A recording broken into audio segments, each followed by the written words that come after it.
Hey, hello, Travels with Dottie here, and it is the 26th of May, 2024. And here we are. We're out with Dottie walking. You can see me in the corner. Big picture of Dottie walking there. Um, and there's a couple of things I wanted to talk to you about today. And one of them is going to be about traveling as an RVer, a full-time RVer. And in my case, it's traveling with a bumper pull trailer that has double axles, and that'll the reason I want to say all that will become obvious when I show you some of the equipment that I carry. I really believe in being prepared for the things that may happen to you on the road and probably will happen if you travel long enough. Things like flat tires and other types of emergencies that you may be able to handle yourself. So in order to do those things, you have to have the proper supplies. And I shot a little video earlier outside in the back of my truck, and I'm going to show you everything that I have. And I hope you enjoy that. So I'm gonna roll that right here. Hey, this is Rob Travels with Dottie, and today I'm going to show you what I do to prepare for 3 different emergencies that can happen on the road when you're traveling. That is a flat tire on your truck, like on my F-150, flat tire on my trailer. I have a dual axle Winnebago Micro Mini, and there can be a fire or there could be a medical emergency, and I could have a dead battery. Those are all the things that I can prepare for and fix myself in most cases. And I'm going to show you the equipment that I have to do that. And I'm going to show you each of these things one at a time. This one is kind of cool. It's called a trailer aid. And this is for those of you that have a dual axle trailer. What this does is, let's say you have a flat tire on one of your tires, you pull the good tire up the ramp onto here, and it lifts the bad tire off enough so you can change it so you don't need a jack. Pretty cool. Next, fire extinguisher. You want a good one that isn't expired. The needle needs to be in the green. Always have a fire extinguisher and always know where it is. All this stuff is all together and I know exactly where it is in the back of my truck. I have jumper cables, standard jumper cables, but I also have a little battery kit, a jump starter that I don't need to hook to another car. I can jump using this. So I have backup. I have, in Deborah Dickinson, author Deborah Dickinson, if you're watching this, I got a backup for my backup. You'd be proud of me. First aid kit. Standard stuff in my first aid kit. This is a little bonus. It's called a LifeVac. It's a device. You might want to look it up on the internet. Google it, LifeVac. And it's a way to, an alternative to the Heimlich maneuver for people that are choking. It's pretty effective. All right. So a vest. Anytime I get out of the truck where there's any kind of traffic, I'm going to want to wear this vest so I'm visible. Now, for changing tires. If you can afford it, get an impact driver. Not an electric screwdriver, an impact driver with a big battery. Make sure your battery is charged before you start your trip, because this becomes a very high-priced paperweight without a charged battery. And I have a fitting on here that fits the lug nuts on my trailer tires. I have one lug nuts on my truck, and I have one that fits the lug nuts that are amazingly different on the spare tire that's on the back of my trailer. Has a different lug nut size. So I've got them both. I've got all of them. I've got it all covered. And if I don't, if it doesn't work, I have this as a backup, 4 different sizes. All right. So what about when I need to jack up? I have the Ford jack. It comes in pieces. And it comes with instructions, and it comes with a fairly complex way of putting it together and getting the tire out from under the truck.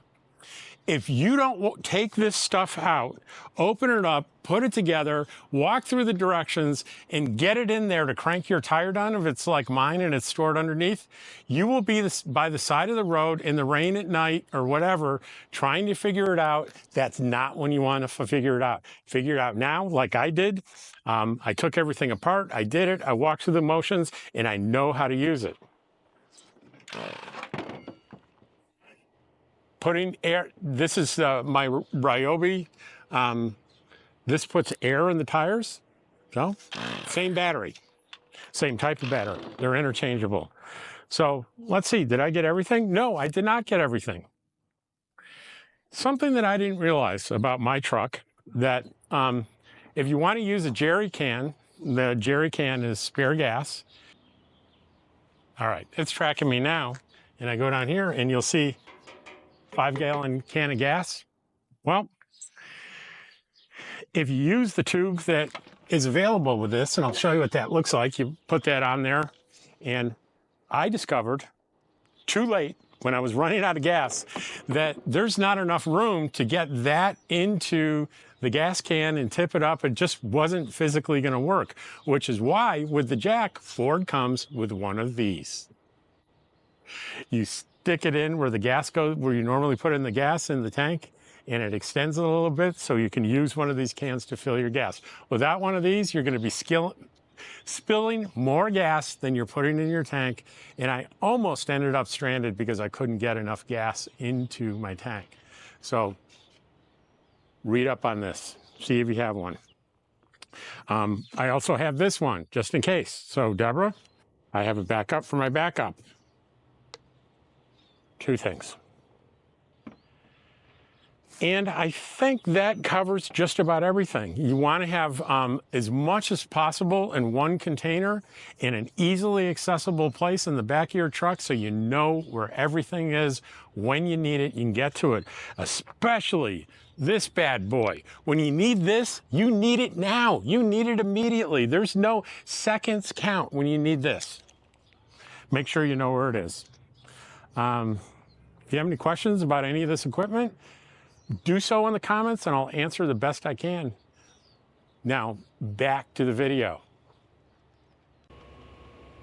Well, I hope you enjoyed that. There's a couple other things that I want to talk about that I do for safety precautions when I'm on the road. One is that I've always disconnect my propane, even if it means I'm going to maybe lose some ice cream by the end of the day on a long day.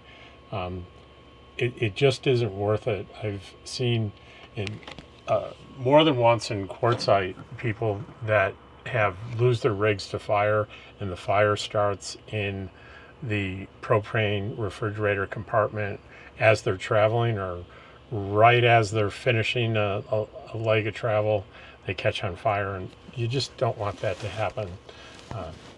If your propane refrigerator is on using propane, there's an open flame. There's propane.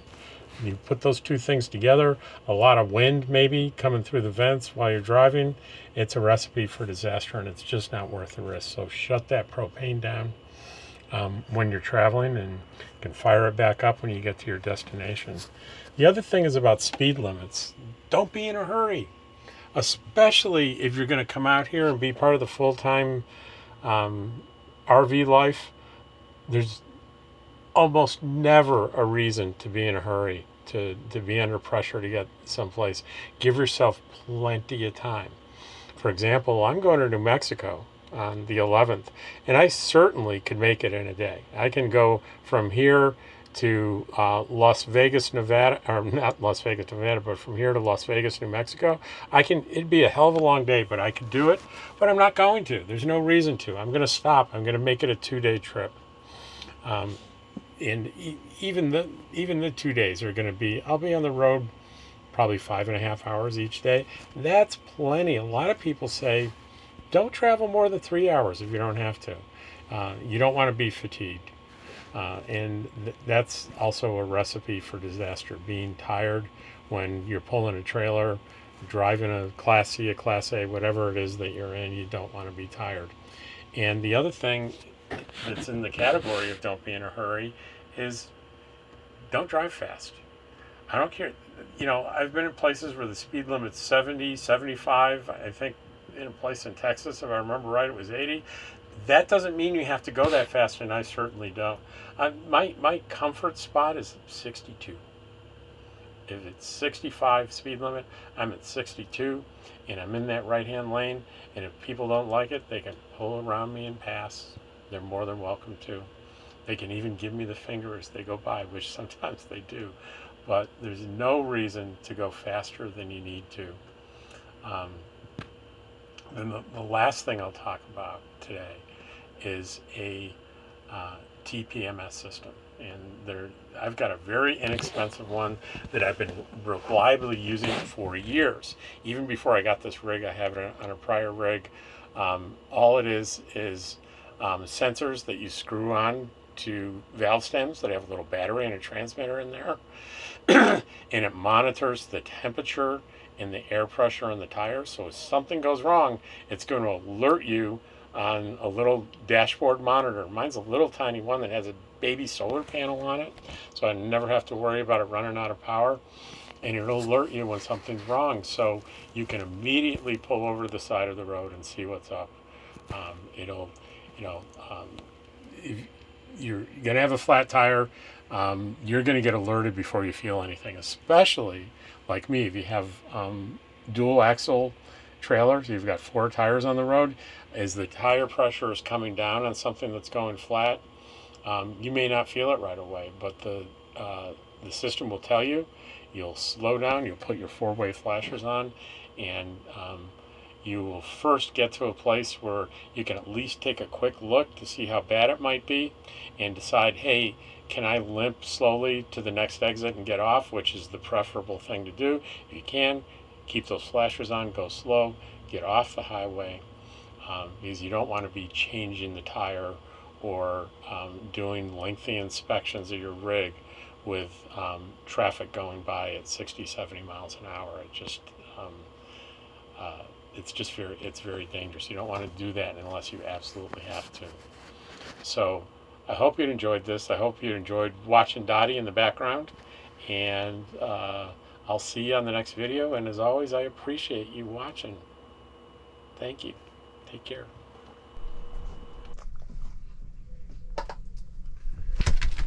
There you go.